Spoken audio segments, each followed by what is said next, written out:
Nah, meditasi itu harusnya disadari. Kalau tidak sadar berarti bukan meditasi. Itu kerasukan. Ya, jadi kalau meditasi itu adalah tersadar, sadar diri, sadar nafas. Makanya yang paling mudah itu ketika kita meditasi, jagalah nafas kita, amati nafas kita dan rasakan nafas kita. Itu untuk memperkuat. Jadi masa orang meditasi sadar terus ngejurus apa gitu, pakai silat apa gitu kan, jadi tidak sadar.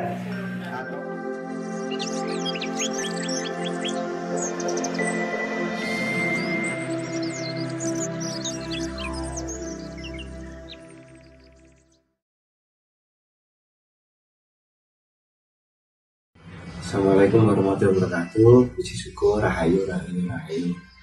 Sahabat semua, ada beberapa informasi terkait ada agenda diskusi online yang akan kita lakukan di hari Minggu. Hal ini untuk memfasilitasi teman-teman yang tidak sempat untuk bersilaturahim dan juga untuk teman-teman yang berkenan untuk berkonsultasi ataupun berdiskusi terkait hal-hal yang dialamin ataupun beberapa hal yang bisa kita diskusikan bersama. Dalam acara diskusi online tersebut, saya ingin berbagi sedikit terkait tentang meditasi awal ataupun yang kita sebut dengan relaksasi. Nah, mudah-mudahan apabila sahabat berkenan untuk ikut serta, silakan menghubungi admin yang sudah ada. Terima kasih. Wassalamualaikum warahmatullahi wabarakatuh. Rahayu.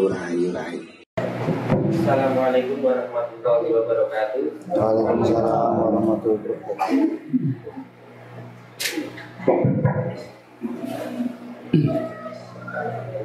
Yang saya hormati Bapak IWB, Mas Wali, beserta kru dan saudara-saudara semua yang ada di sini. Perkenalkan, saya Hasan Samsudin dari Solo. Ya. Untuk pertanyaan pertama saya Mas Wali. Ini aja, Mas Widi, ini aja nih. Kurang dekat. Pertanyaan saya mengenai kebocoran psikologis atau cakra, apakah bisa itu diperbaiki? Kalau bisa, metode menurut Mas Ori itu gimana? Terus yang kedua untuk masalah meditasi ya. Meditasi ini pengalaman saya, mungkin saja Mas Ori tahu atau tidak tahu ya. Meditasi yang dipaksa atau bahasa Mas Ori termeditasi. Tapi ini begini, misalnya saya itu nggak ada niatan untuk meditasi, habis sholat mau ngirit, tapi tahu-tahu badan gerak terus diam, mulut nggak bisa gerak, kayak yang posisi meditasi seperti itu, apa itu apa ya, bagian dari meditasi atau apa gitu? Ya. Cukup itu saja. Terima kasih. Assalamualaikum warahmatullahi wabarakatuh. Waalaikumsalam. Tadi pertanyaan soal bukan bocor cakra tapi bocor psikologis. Kok psikologis? Biofil. Jadi yang bocor itu biofilnya yang berlubang, bukan cakranya berlubang. Jadi analoginya itu seperti ini teman-teman. Jadi ini ibarat adalah pusat energi atau psikologis ya. Nah, psikologis ini dia selalu memancarkan spektrum, memancar. Nah, ketika dia memancar, dia membentuk suatu yang disebut dengan orbit. Oke ya. Nah, ini memancar, membentuk orbit.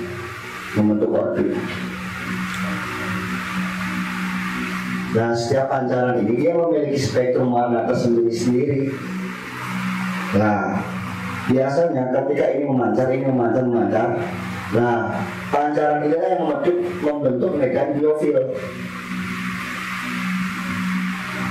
Oke, ini dipahami ya? Bisa nggak membayangkan, divisualkan? Ini memancar. Nah, terus pancaran ini membentuk medan biofil. Nah, ketika ini berlubang,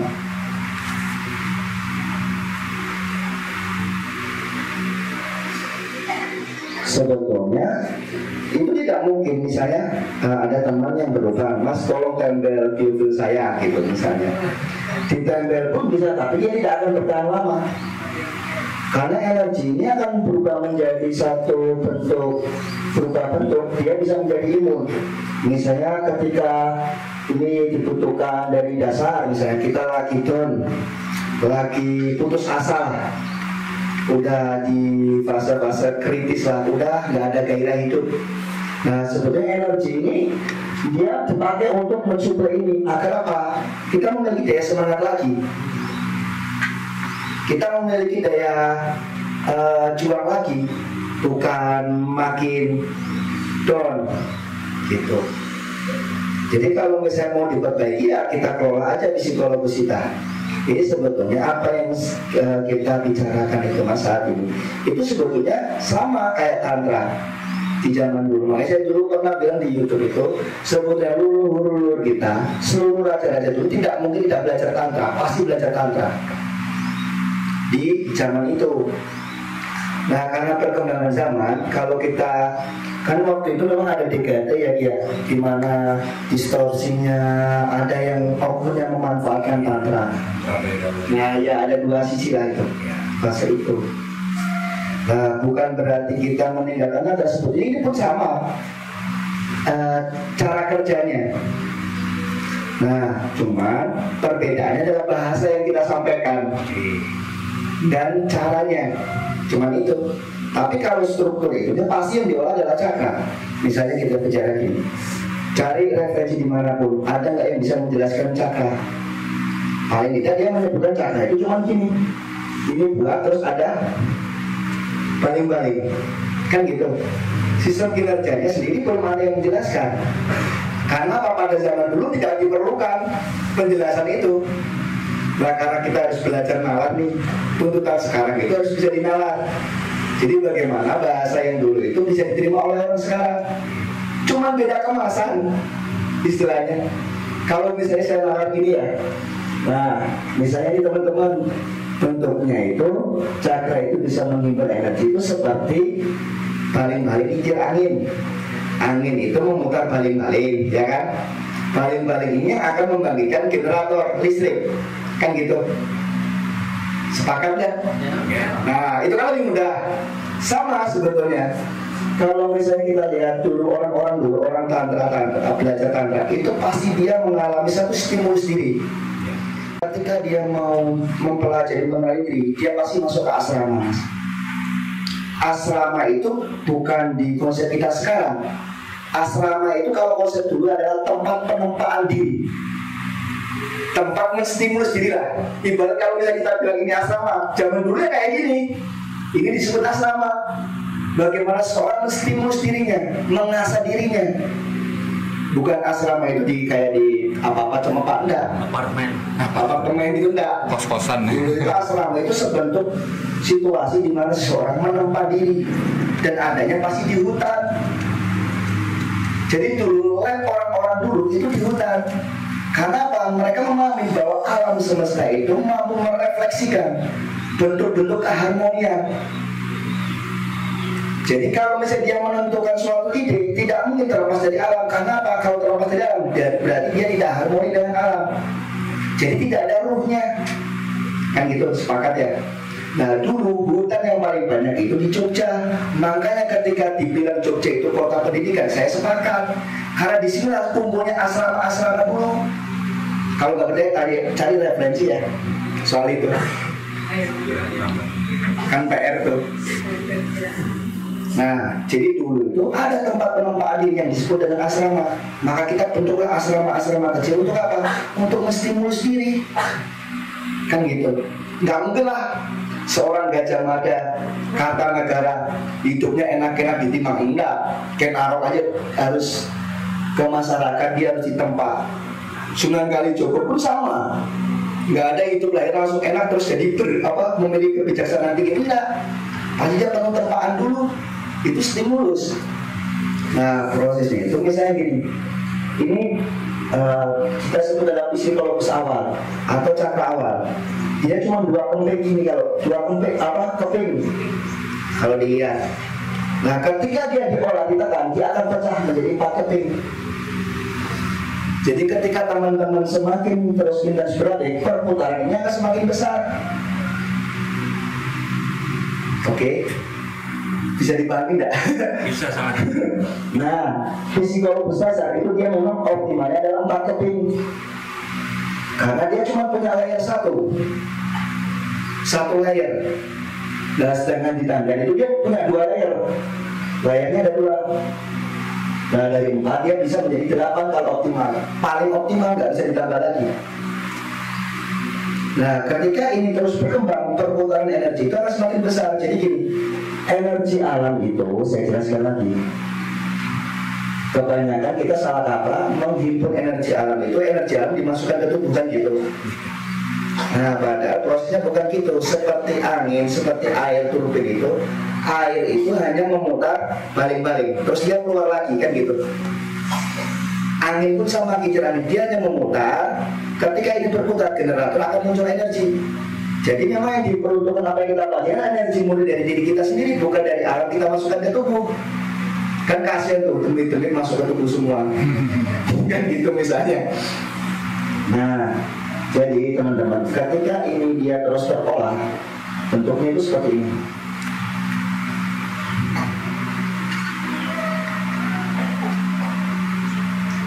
Ini kalau misalnya dipaparkan gini, tapi kalau ini gini seperti ini.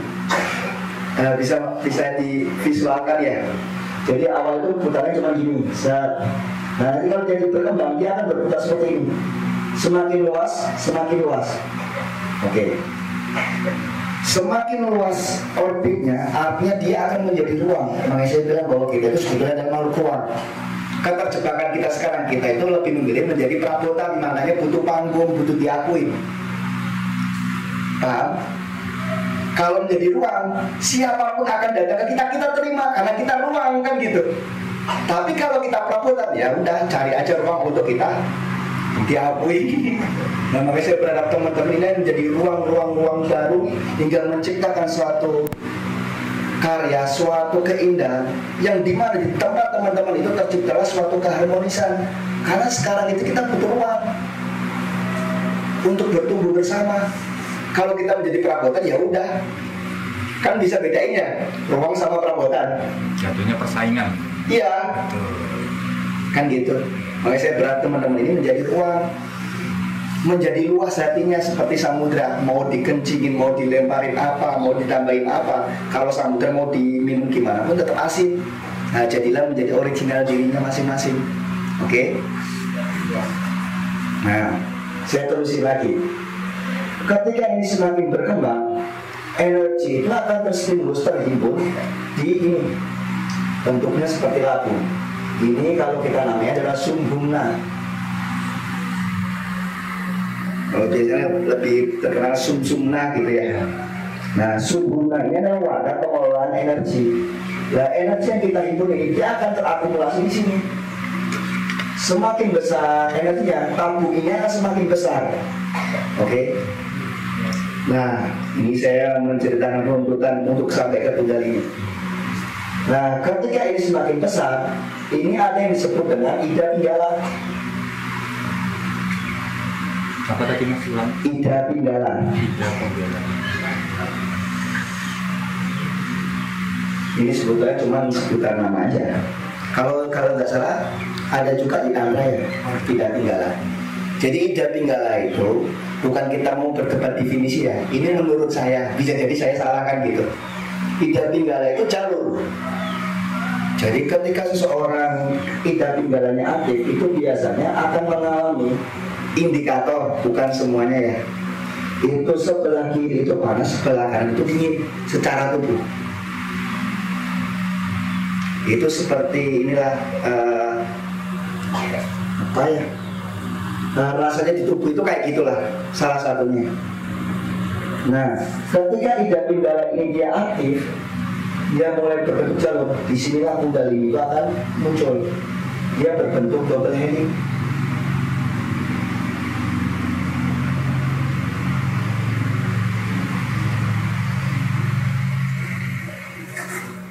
Bisa divisualkan ya. Oke. Nah, menurut saya Kundalini ini adalah akses satu-satunya kita kalau di Jawa itu masuk ke alam suwung. Karena kalau pakai psikologis dia pasti hancur karena tidak diperuntukkan di wilayah itu. Makanya Kundalini itu tidak sesimpel mengaktifkan gini aja, tapi pasti menurut saya. Ini menurut saya lagi, jadi jangan dianggap benar. Oke, nanti daripada kita berdebat menghabiskan energi. Ini udah dipahami ya? Nah, saya teruskan ya. Nah, tadi itu ketika ruang pola apa yang kita orbit itu semakin luas, dia inilah yang akan membantu kita akses menuju ke dimensi-dimensi atas. Ini dimensi fisik. Ingat, ini hanya istilah, jadi jangan berdebat masalah istilah, oke? Ini eterik, ini emosi, ini astral, ini mental, ini spirit, ini integrated spirit. Mungkin ini yang disebut dengan alam multi. Mungkin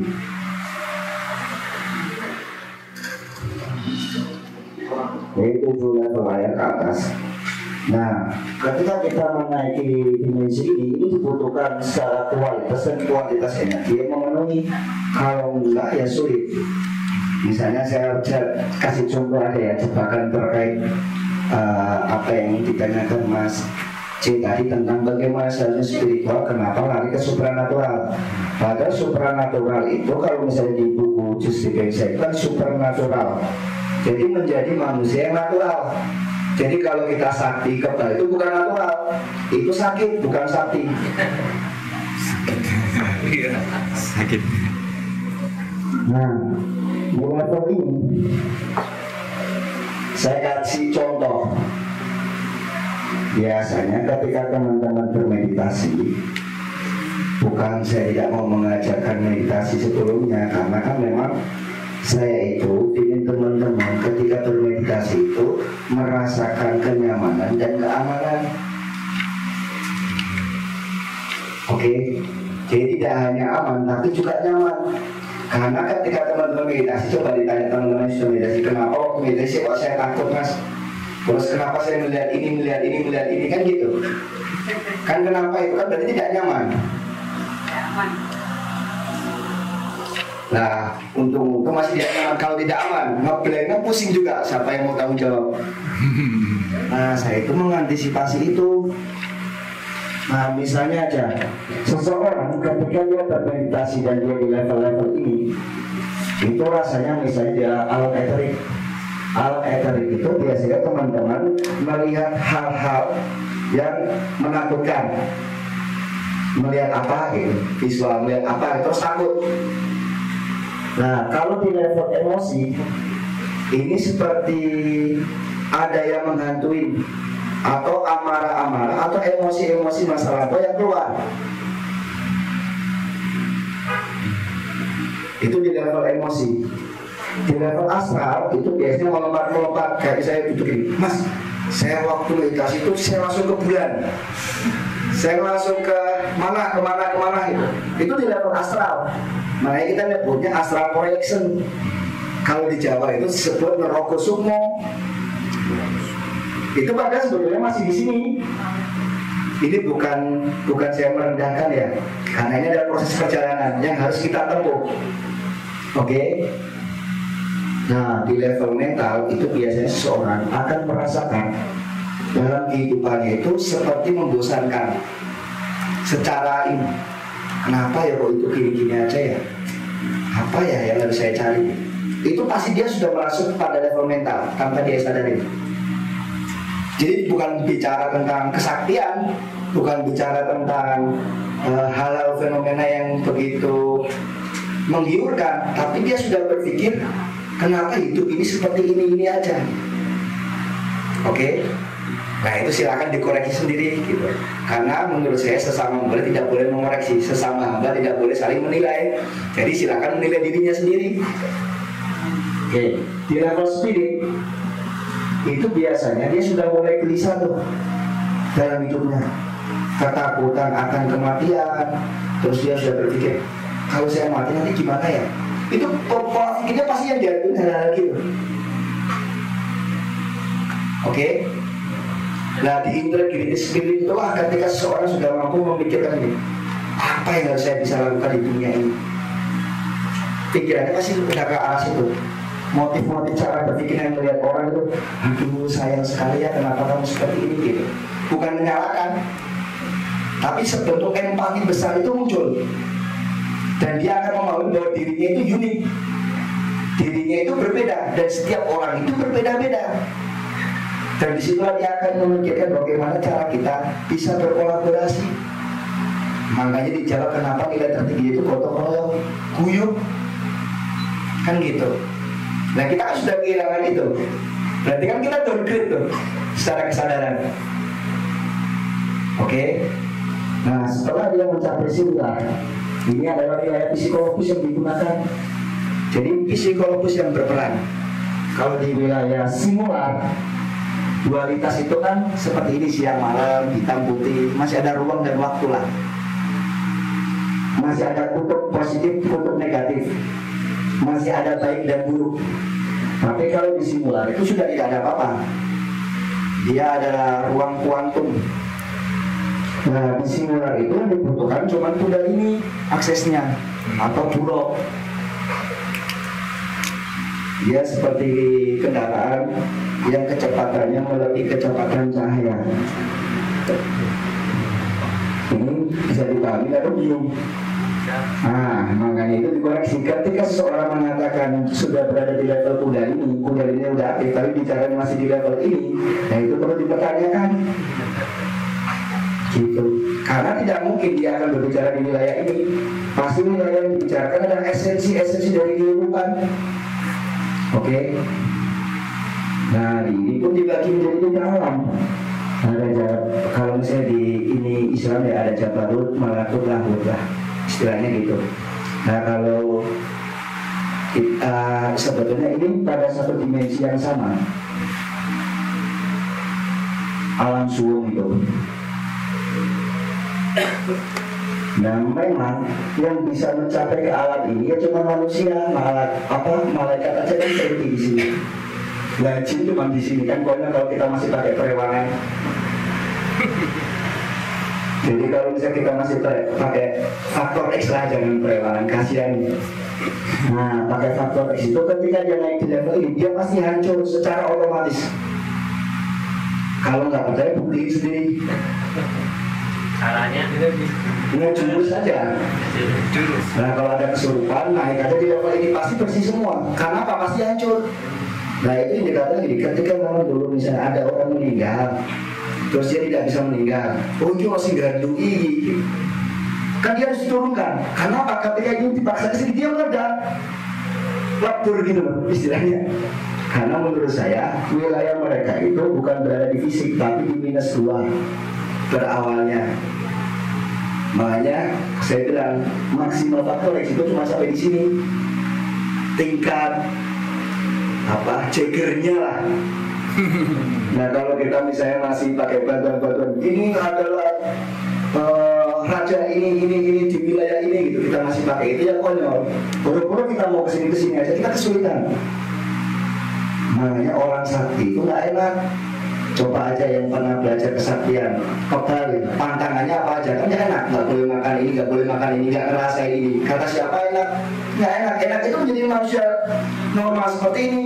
Ya rasa sedih kita nikmati, senang kita nikmatin, sakit pun kita nikmatin. Kan gitu. Nah coba aja kalau bisa mau belajar kesaktian kebal aja, itu pandangannya apa aja? Empati kita akan hancur. Karena kita lebih egois. Kalau nggak percaya buktikan tuh orang-orang yang belajar kesaktian secara fisikis, coba dilihat. kayak gitu. Nah makanya saya bilang ke teman-teman, kalau teman-teman kesini mencari sakti yang seperti itu, kita tidak punya gitu. Ya saya mohon maaf karena saya tidak berjualan itu gitu.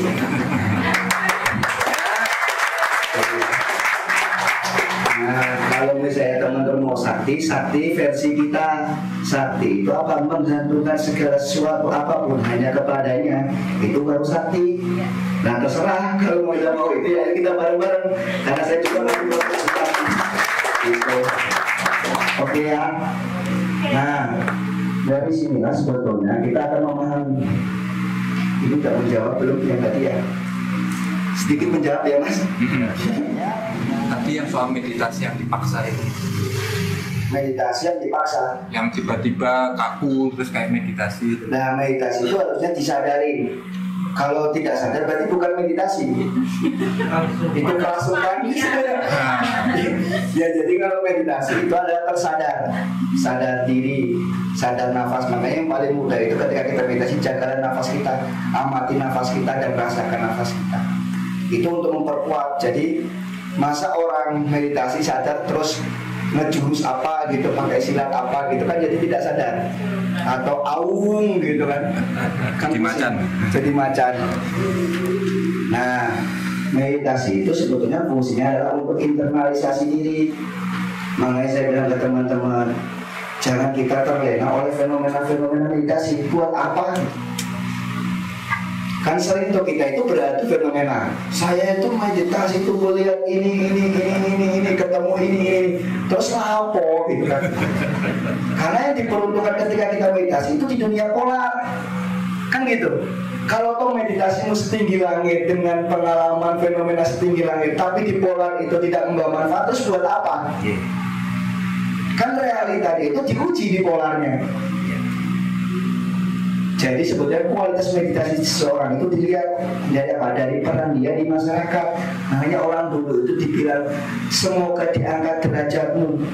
Diangkat derajatmu itu bukan naik pangkat, tapi diangkat derajatmu itu adalah dimanapun kamu berada kamu akan dirindukan, dan dimanapun kamu berada akan dicintai. Itu diangkat derajatnya. Tapi kalau turun derajatnya dimanapun kamu berada pasti dibenci orang lain. Itu turun derajatnya. Bukan masalah kaya dan miskin. Saya juga nggak kaya-kaya amat, tapi saya bersyukur saya punya kekayaan yang lebih dari sebuah materi, yaitu dengan sedang dan teman-teman semua.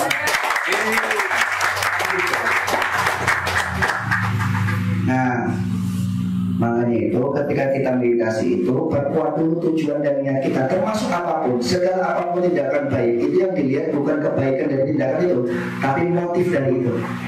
Apa kalau bahasa Arab? Nah itu. Tinggal niat. Kan sebetulnya motif sama niat kan sama ya. Kita pakai bahasa motif biar lebih mengena semua. Nah makanya kan bisa gini misalnya, saya bisa memberikan ini untuk Mas Dedar. Karenanya itu nggak ada yang tahu kan.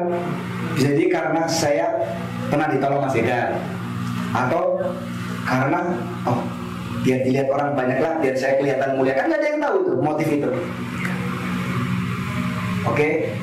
Jadi lakukan segala apapun itu karenanya dan hanya untuknya gitu. Kalau misalnya kita zikir tuh, itu kan untuk berzikir. Karenanya kan apa? Ya Allah, muka tambah suki kan gitu. Ya Allah, muka tambah sakti kan jadi konyol. Bermeditasi itu mengeliminasi diri.